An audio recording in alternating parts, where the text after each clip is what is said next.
Good morning, good afternoon, and good evening. I'm Mukta Sandhu, Senior Scientific Education Manager representing Geistlich Pharma, Switzerland. I extend a very warm and gracious welcome to all of you for this webinar world tour.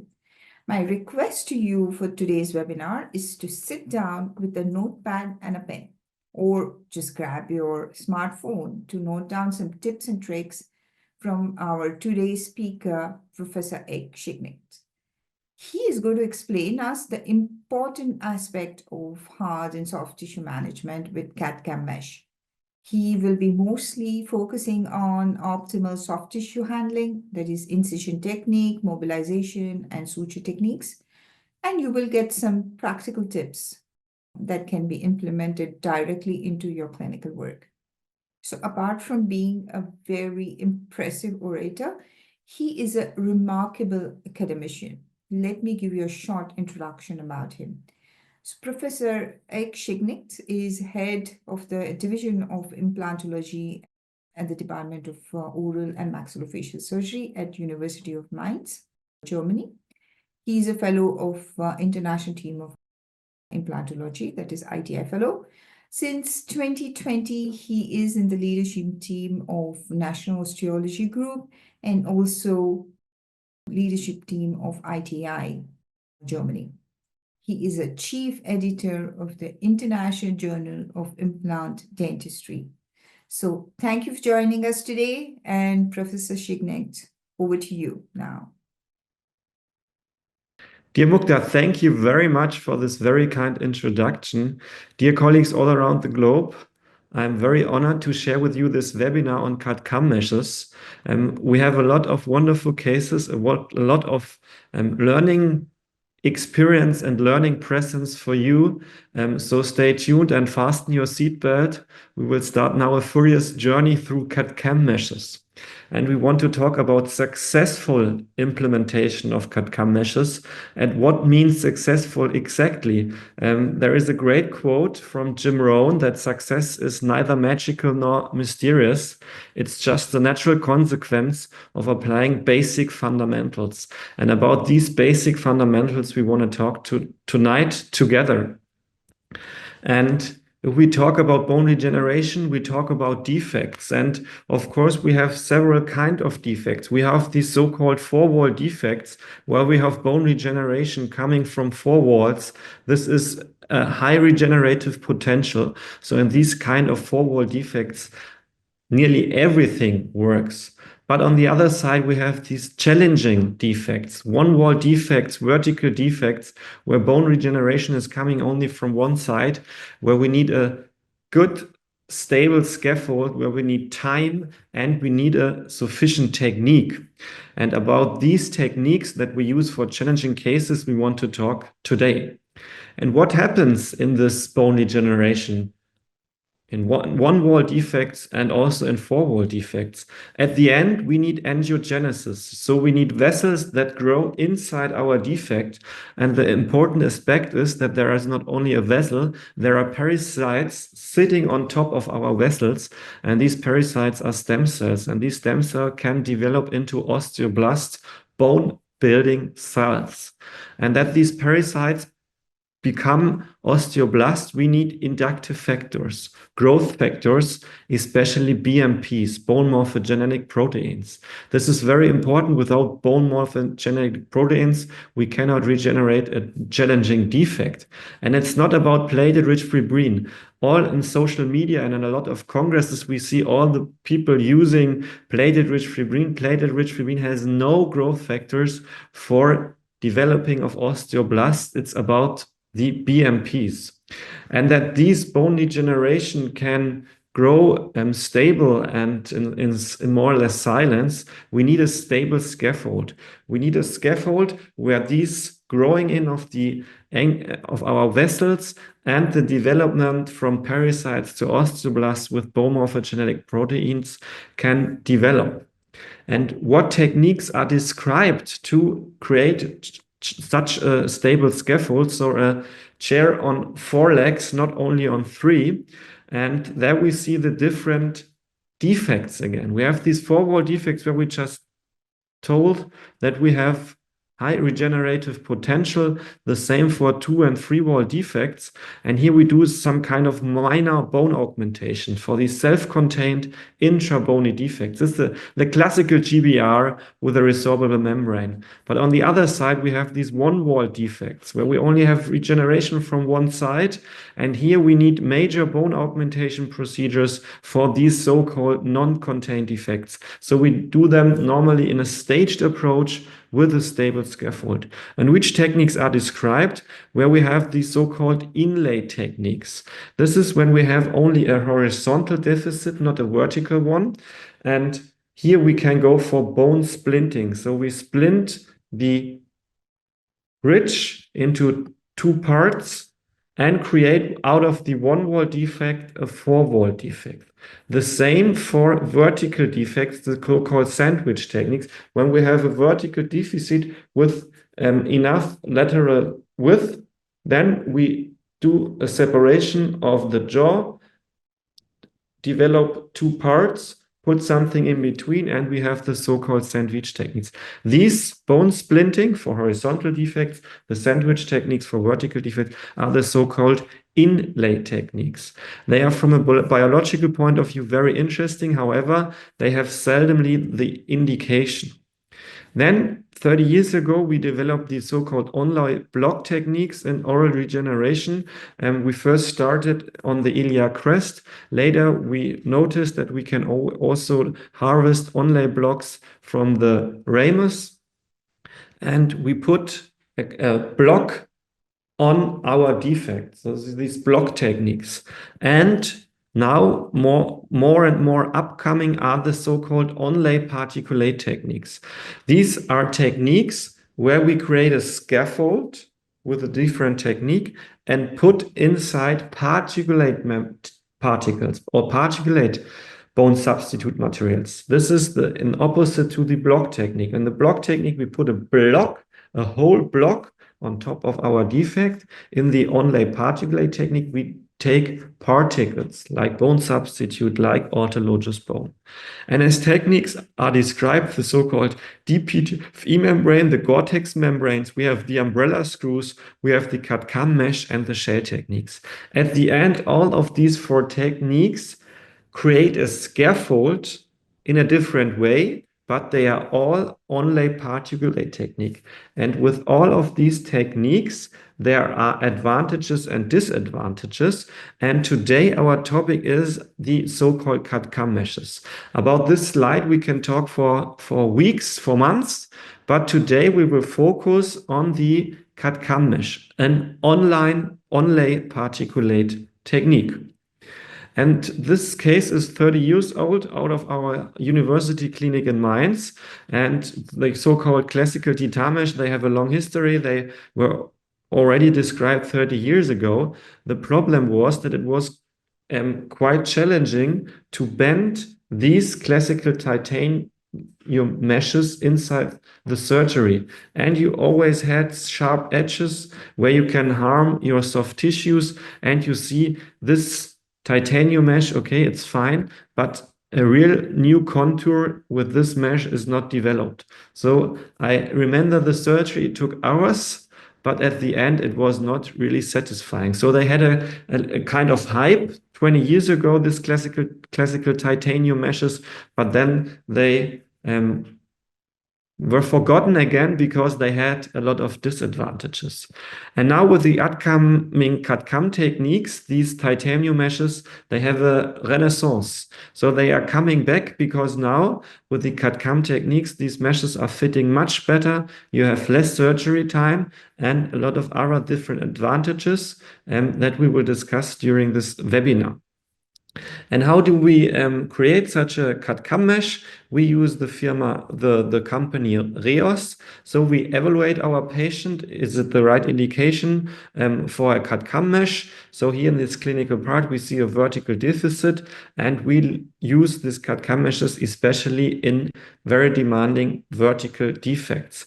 Then you go to the website reos.eu and send the DICOM data of your CBCT scan. Then they create for you a planning. They show you, okay, this is how their planning looks like, and you as a clinician can tell them, okay, this design fits for you, it's fine, or you can modify them if you are not fine with it. But I can be honest, we have made hundreds of these cases, and in every case, these meshes fits very fine. When you say, okay, green light, I like this design of the mesh, you get two weeks later the CAD-CAM mesh, you put it into sterilization, and then you are ready to use it. Then you go inside the surgery. We will discuss more in detail. Fill the region between your original bone and your mesh with particulate bone substitute, put some fixation screws on top, and then wait for at least 6 months for bone healing. And after 6 months of bone healing, you go into the re-entry, remove the mesh, and place your implant. This is, in very short words, the workflow behind the CAD-CAM mesh. If you have more questions, we have a Q&A at the end, or you can, of course, send me a message all the time via social media and Instagram, and then I can tell you again this workflow if you have more questions to it. Before we insert our CAD-CAM mesh, soft tissue management is very, very important. It's very demanding because we use these meshes in demanding defects, so we have always very high focus on our soft tissue management. And if we talk about soft tissue management, we talk about flap design, so incision and preparation. And we always have to differentiate between the incision at the time of augmentation and the incision at the time of transgingival implant insertion or uncovering of the implant. For us, we do different incision techniques at these time points. Today, we will discuss more about the incision at the time of augmentation. In more advanced workshops, or when we have more time, we can also talk about the incision at the time of transgingival implant placement. There we go for this roll flap techniques. At the time of augmentation, we go, of course, for releasing incision. And the important thing about the releasing incision is never ever do them at the deepest point, like here or there, because then you create recession. So this is absolutely wrong. Never do your releasing incision at the deepest point of your soft tissues. Always go in the mesial third, 90 degrees angle, that you can do a nice suturing, and then go like a hockey stick inside your vestibulum. And this distance you go 2 to 3 millimeters above your mucogingival junction. And if you have just a horizontal deficit, you can go to the next adjacent tooth for your releasing incision. If you go for vertical augmentation, we recommend to go at least 2 tooth away from your augmentation procedure. So 2 tooth away, 90 degrees angle with your releasing incision at the mesial third, and then like a hockey stick inside your vestibulum. So this is the most important aspect about the releasing incision. If we think about doing here augmentation procedures, we recommend to go here. We talked about the releasing incision, slightly palatal to already simulate our envelope flap when we go for implant placement. So at the end, we do a covering of the site when we go here for augmentation procedure, but we already think about implant uncovering. Therefore, we don't want to create too much scars inside the tissue. Therefore, we also already go for palatal orientated incision. So this is then the incision technique. If we want to go here for augmentation procedures, you see the releasing incision at the mesial third and the slightly palatal incision on top of our soft tissues. I already told you that at the time point of implant uncovering or transgingival implant insertion, we don't do a mid-crestal incision because this is not the right thing we do, and we go for a palatal incision to do a kind of palatal roll flap because we want to move this part of the keratinized mucosa to the vestibular part. So this is now vestibular, this is lingual, and then we create this keratinized soft tissue we put in a roll flap technique to the vestibular part. So always think about, do I do only an augmentation with primary wound closure, or am I planning to go for implant uncovering? Now we go for soft tissue management. We talked about flap design, then we go for flap mobilization. We never ever want to have any pressure on our sutures. Therefore, flap mobilization is one of the most important parts if you want to have success in augmentation procedures. And there is a difference between flap mobilization in the maxilla, the upper jaw, and the mandible. In the maxilla, you can only do a mobilization of your vestibular flap, not of your palatal flap. The palatal flap is very dense tissue. There you can't go for any periostal and releasing incision. So here at the upper jaw, you only do the vestibular flap mobilization. In the mandible, it's different. We will talk afterwards the maxilla. So we start with flap mobilization in the maxilla. Here you see a patient, a trauma patient who has this huge defect after a severe trauma. He survived the trauma, luckily, but now he presented with these very demanding defect. You see vertical and horizontal dimension of this defect. Here you see normally the jaw should look like this in a horizontal point of view, and here you see the vertical component. As this is a very demanding defect, the only thing we are going to do in this kind of defect is a CAD-CAM mesh technique. Perhaps you can think about a shell technique, but that's very demanding. You need a lot of shells, you need a lot of autologous bone. It's kind of challenging to put several shells on top. It's also possible, but it takes much longer regarding surgery time. So for us, the most or the best fitting technique in such a defect is the CAD-CAM mesh, because you create a very stable scaffold. Here you see the clinical situation. You don't really see here now the vertical defect. Here from the occlusal view, you see beautifully the horizontal defect. Normally the contour should look like this. Then we open the flap, and now you see beautifully this very challenging horizontal defect. It's a very narrow ridge. Here you can't go for simultaneous implant insertion. Here you have to go for a staged approach. And now we are coming to soft tissue management. So we already discussed. We have a slightly palatal incision. We have a releasing incision 2 teeth away from the adjacent tooth. So we open the flap widely to have good sight on top of our defect and to have sufficient mobilization of our soft tissue. And this is one of the most important steps, the incision of our periosteum releasing incision. And you should do them as deep as possible inside the vestibulum. You can do it here with a scalpel, you can do it with a scissor.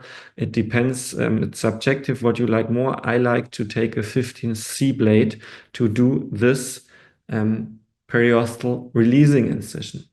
And then this is not sufficient. This is not enough just to do a periosteal releasing incision. Then you take your scissors and go inside your periosteal releasing incision and open more your periost, that you get more mobilization of your vestibular flap. This is very, very important, and nobody tells you during lectures that this is one of the most important steps to get tension-free wound closure. This mobilization with the sister of your periosteal releasing incision. Then you take your mesh, you make more or less a fitting. So you check, okay, is my mesh fitting right?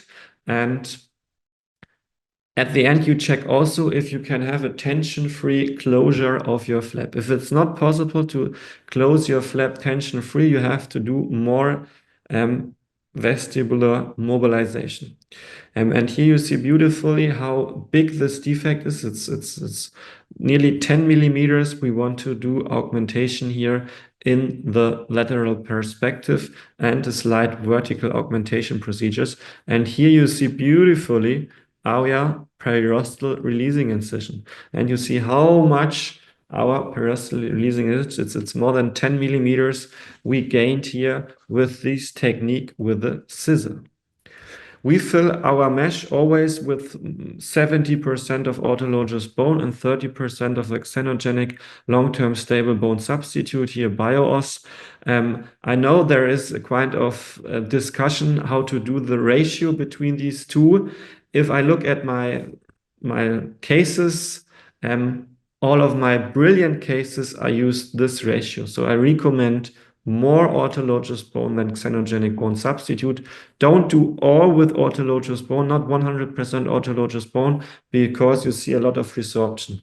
And with experience with hundreds of CAD-CAM meshes, we see absolutely this ratio as the best. It's subjective. We don't have real evidence for it, but in our kind of opinion. And for example, Istvan Urban does the same. If we go for his Gore-Tex technique, he also uses a more autologous bone than xenogenic bone substitute. Then we fill our mesh with the mixture from autologous bone and xenogenic bone substitute. And this is really amazing. And we have done so many CAD-CAM mesh and they fit every time brilliantly. So far, we didn't have any case where our CAD-CAM mesh didn't fit well. And you only need 1 or 2 screws to fixate this mesh. And this is a really stable scaffold. Here can bone regeneration work very well and very predictable. Here you see the lateral view where we see this perfectly fitting mesh with here in this case 3 screws. Probably this is too much, but we don't care. We really want to have a fixed scaffold. And with this scaffold, we are very, very safe that everything works fine. Then we put a collagen membrane on top of this mesh.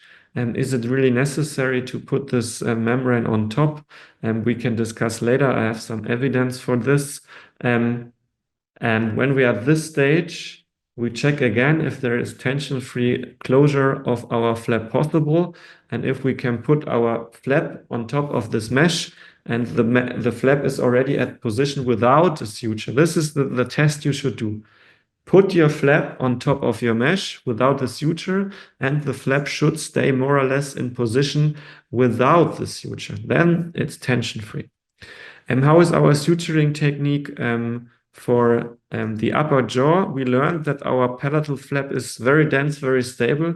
We don't have any mobilization. So we go, as described from from Luca, a great surgeon, this multi-suturing, and we come from the palatal side. So this is an external, internal suture, external, internal. We are coming from the palatal side. Grab the most apical part of our periosteum, where we did the releasing incision. And with this kind of deep suture, our vestibular flap moves to the palatal side. And we can now put some horizontal mattress suture and single knot sutures on top. And with this kind of suturing technique, we have a very, very safe closure of our flap. I really, really recommend to go for this deep external, internal suture to take the pressure from your flap. These single knot sutures on top, they are just for design. They are just for your beauty. The real important sutures are these ones. So always do them. Don't do just this one. That's not enough. You will get a dehiscence very, very likely. So don't do that. Always put a deep suture inside your flap. And here you see our closure. Here you see the most important sutures.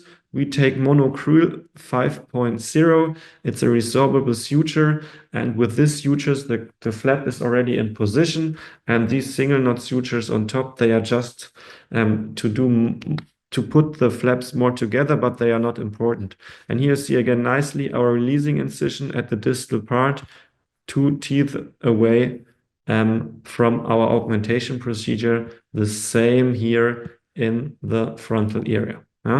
So very important picture, and this suture takes time, and it's very, very important. Don't delegate this to the younger assistant that is standing next to you because you think you're in a hurry. This suture is one of the most important parts of the surgery if you want to have successful and predictable results. If you do it like this, you see wonderful soft tissue healing.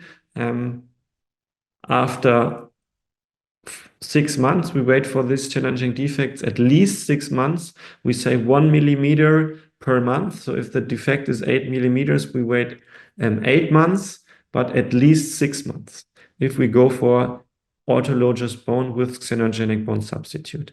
Here you see from the lateral side where we have this very stable closure of our flap, and the disadvantage of the CAD-CAM meshes, as wonderful as they are, but you have to put the mesh out again. This is the disadvantage. So here we waited for 8 months, and then we got into the re-entry, and we open again the flap with the same incision technique we described before. And you see here this line inside our mesh. This line is already therefore to do an opening of your mesh. So you go inside the respiratorium, inside this line, and crash the mesh into 2 parts. A lingual part and a vestibular part. It's just 3 movements. Chick, chick, chick. It's like opening a fish can. It's kind of easy. Then you take your respiratorium, go underneath your mesh, and pull away the mesh. You always see just beneath the mesh these fibrous tissue. We don't care about it, and we leave it there. But underneath we see wonderful bone where we can go for implant placement.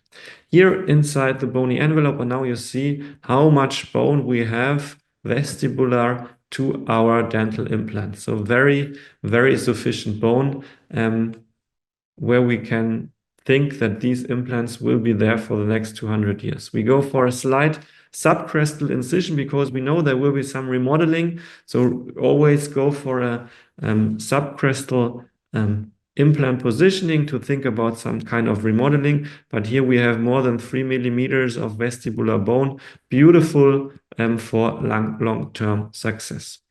We put again a membrane on top, do some kind of lateral contour augmentation with a xenogenic bone substitute. And here you see this vertical defect. And now we see beautiful, stable, vertical, augmented bone in this situation. We wait for 3 months for subgingival healing of our implants, and then we go for uncovering. And as I already told you, we go for a palatal roll flap. So our incision is more to the palatal side. So we move this kind of keratinized soft tissues to the vestibular part like we did it here, so that we have sufficient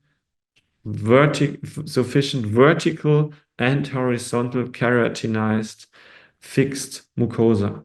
This is the situation where we refer the patient back to the referring dentist, and because the patient had a long journey to us to come, especially for this surgery to us, but we see this will be a very stable situation in the long term. Okay, this is about soft tissue management and hard tissue management with the mesh in the upper jaw. And let's jump now to the mandible. What's the difference to the mandible? In the mandible, we have, according to Istvan Urban, also a legend and a brilliant surgeon, these 3 zones, especially if we are in the posterior region of the mandible. We have zone 1 at the retromolar pad, and we have zone 2 with the high myelite attachment, and zone 3. You see that your myelite muscle goes deeper and deeper the more you come to the anterior part of your mandible. And these zones are important because in the lower jaw, we don't do only periosteal releasing incision at the vestibular flap, we also do it on the lingual part. This is the important thing. So here you see again an anatomical model where we see these three zones according to Istvan Urban. And in these three zones, we have different soft tissue preparation techniques if we go for the lingual flap. So important, we always go for a lingual and vestibular flap. And these zones are important for preparation of the lingual flap. So here you see the situation. Here we have premolar tooth. Here we want to do our augmentation procedures. Here is zone 1, the retromolar pad. And they are oft very dense collagen fibers between your flap and the bone. So here you have to do this tunneling to lift up the retromolar pad. Then you go to the zone 2. Here you see in the deep the myolite muscle. You don't go for any sharp preparation of your lingual flap. You just take your respiratorium to do the stump preparation of your lingual flap. And then most important that only few clinicians do, and these few clinicians are then very successful, we go for zone 3. This is behind the or on the lingual side of the premolars. And here you do a marginal incision on the lingual side of your premolars, and then do also with a blunt preparation of your periosteum on the lingual side. And then you see how much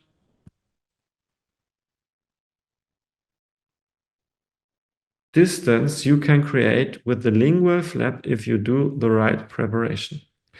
So let's jump into the next clinical case that you see it better. Here we have a posterior region with a vertical deficiency, and we create a CAD-CAM mesh for this kind of defect to get a vertical augmentation. Of course, you can go here also for the Gore-Tex membrane. You can go for shell techniques. Every technique has its advantages and disadvantages. For the posterior lower jaw, my preferred thing is the CAD-CAM mesh because surgery time is much lesser. The incision technique, we said we want to go slightly lingual here. We cannot go very slightly lingual because we have very thin keratinized fixed mucosa. So we go in between our remaining keratinized fixed mucosa and releasing incision, of course, here 2 teeth away from our augmentation. Here you see if we do nothing with our lingual flap, we have at least 1 millimeter of mobilization. This is not enough if you want to go for vertical augmentation. So one of the most important steps, and only few clinicians do, is the preparation of the lingual flap. So you take your periosteum and go here inside the lingual flap, and then you grab your tweezers and do this plump preparation in mesiodistal direction with your respiratorium. If you haven't done it so far, try it one time and you will have a wow moment, an absolutely aha experience, because this is the game-changing thing. No one really tells you about, but this flap mobilization of the lingual flap is the game changers if you want to have success in the posterior region. Here we can start a video from surgery. You grab with the tweezers the flap and just do this blunt preparation with your respiratorium. That's not rocket science.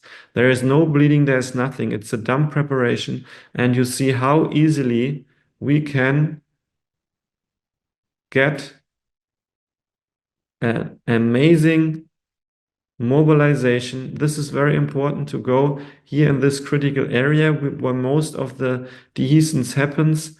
Going to zone 3, here we are zone 2 again, and now you can see how many millimeters we gained with this preparation. And now you can achieve a tension-free closure.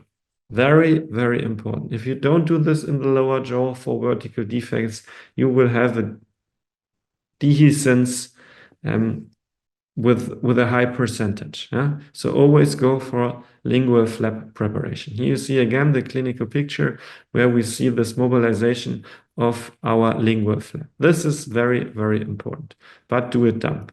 And then we go to the vestibular flap.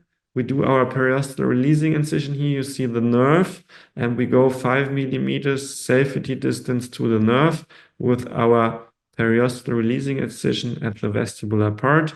Here you see it nicely. And here again, mobilization of your lingual flap, mobilization of our vestibular flap. Here's the periostal releasing incision from all the beginning to all the end. And we said that we have 5 millimeter safety distance to our nerve. Then we are safe. And not only periostal releasing incision with your scalpel, always do this movement with the scissors so that you really create here a distance of 5 to 10 millimeters of periostal releasing.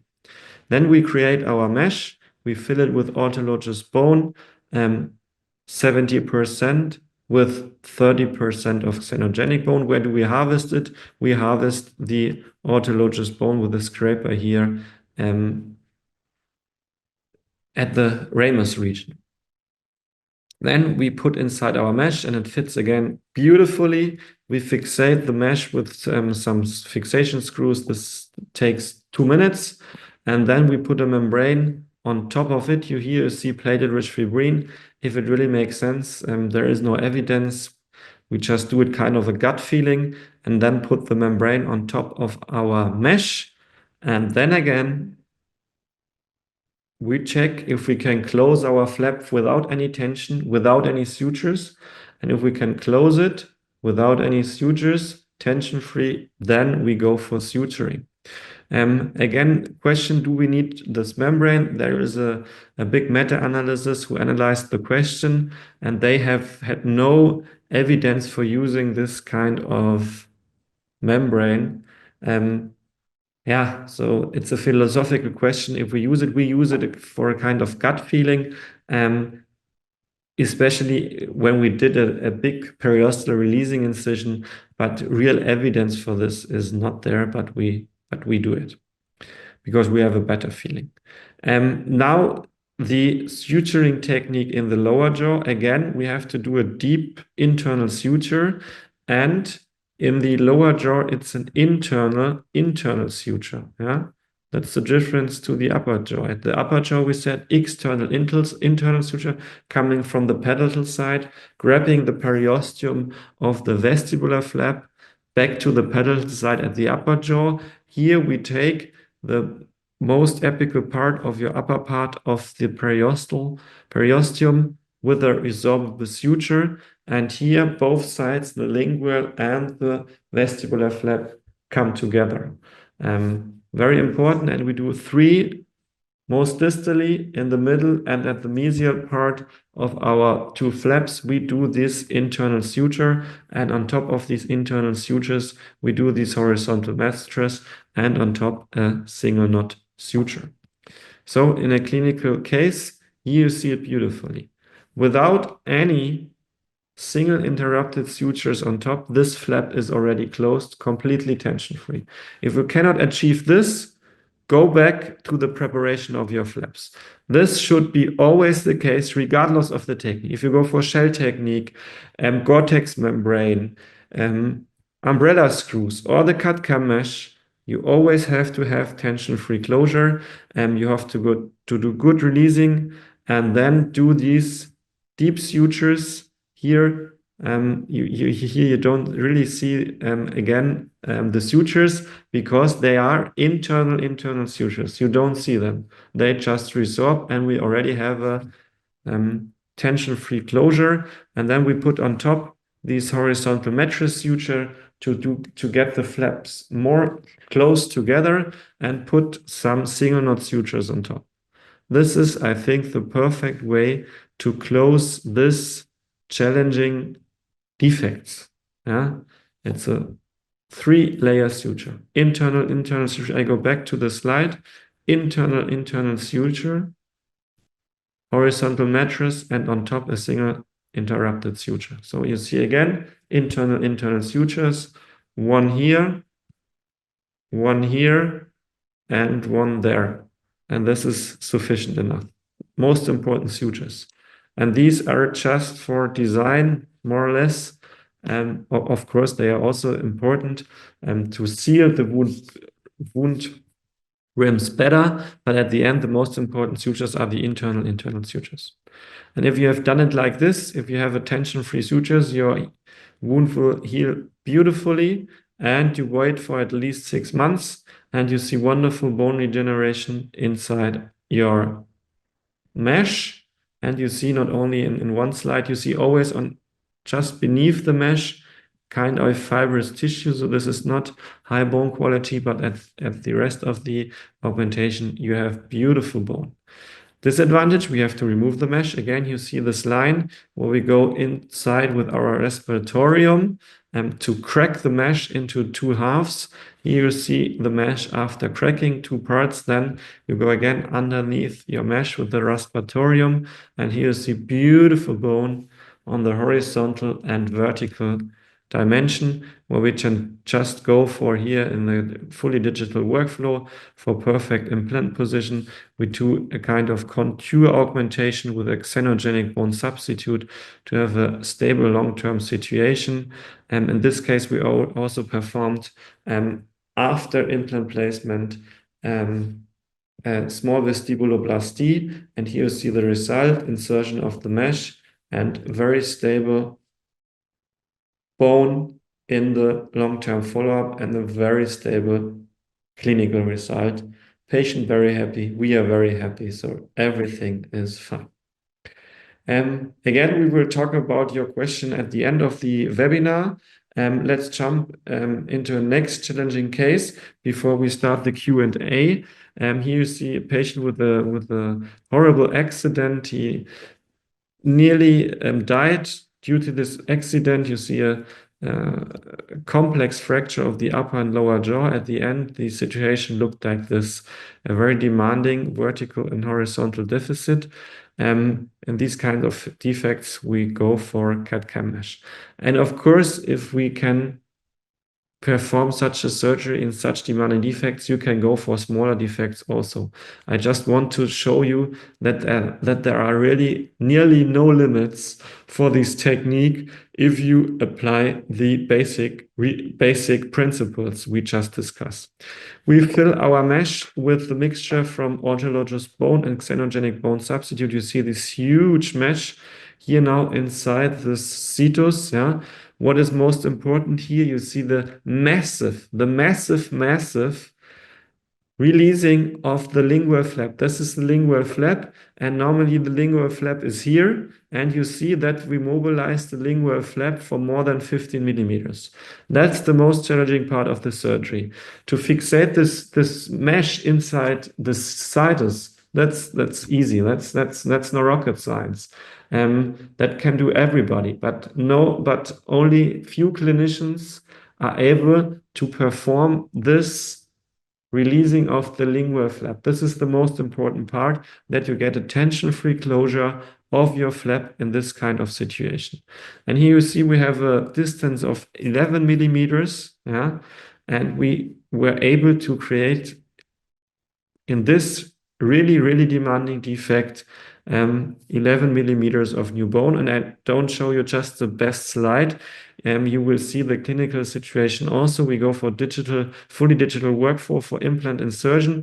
Of course, again, we have to put out the mesh. So again, here's this line. We crack the mesh into 2 halves and then go for fully digital implant positioning. And here you see this beautiful result. Yeah? We see stable, very stable bone. Here you see the xenogenic bone substitute that will guarantee us long-term stability. But this is all new bone. 11 millimeters of vertical created new bone. Amazing result. Why? Because we had a stable scaffold with our mesh. We had autologous bone with growth factors, and we had sufficient soft tissue management. Tension-free closure of our flap as we described it at the beginning of the webinar. Of course, this defect needs better soft tissues after implant insertion because we had, after the accident, only scar tissue, no keratinized fixed mucosa. So we did an extensive vestibuloplasty in this case. And now, of course, that's not we get the prize for the most beautiful aesthetic implant dentistry picture, but we don't want to have it. We just want to have function for the patient. And here you see, this is the clinical beginning where we had no keratinized tissue, no fixed mucosa and a vertical deficit. Now we have at every implant fixed keratinized mucosa, which can make the patient wonderful oral hygiene. And we see here beautiful, beautiful bone at all implants. And we had the opportunity to do an cone beam CT after 3 years of follow-up due to the upper jaw because he wants to have more implants there. And we see on all 6 implants still sufficient beautiful bone. So after 3 years, totally sufficient bone. We are absolutely sure that for the next 30 years, there will be the bone too if the patient makes rigid oral hygiene. So you see what great results you can achieve with these CAD-CAM techniques if you take care of the basic principles. So in conclusion, what are my highlights or the advantages for these mesh? You have a much faster surgery time, especially in complex defects. For example, comparing it with a shell technique in such a case would take hours and hours. And the insertion of these mesh takes around 8 minutes. The most demanding part is the soft tissue management, but that's the same also for the shell techniques. We have a very stable scaffold compared with other techniques like the shell techniques, we have less donor side mobility because it's a particulate technique and we don't have to harvest shells or blocks. And these onlay particulate techniques have also the advantage, if you have a dehiscence, you only use part of your augmentation, not the full augmentation if it's like in block augmentation procedures. Of course, you have the cost for mesh. This mesh costs beginning for 3 tooth to about 400 euros, and they get more and more expensive the bigger they are. But at the end, you save surgery time. Of course, you have to remove the mesh when you go for implant insertion. And of course, the soft tissue management is very, very demanding. So it's a nice technique, but you don't take it now very easy because you think, oh, just I put inside the mesh. Taking or putting inside the mesh is not the most challenging part of it. The soft tissue management is very important. Periosteal releasing incision on the upper jaw, the vestibular flap, in the lower jaw, the lingual flap and the vestibular flap, and then 3-layer suture of your soft tissues. So, dear colleagues, this was a very, very quick journey through CAD-CAM meshes. I could talk for hours and months about this topic. I'm loving it very much.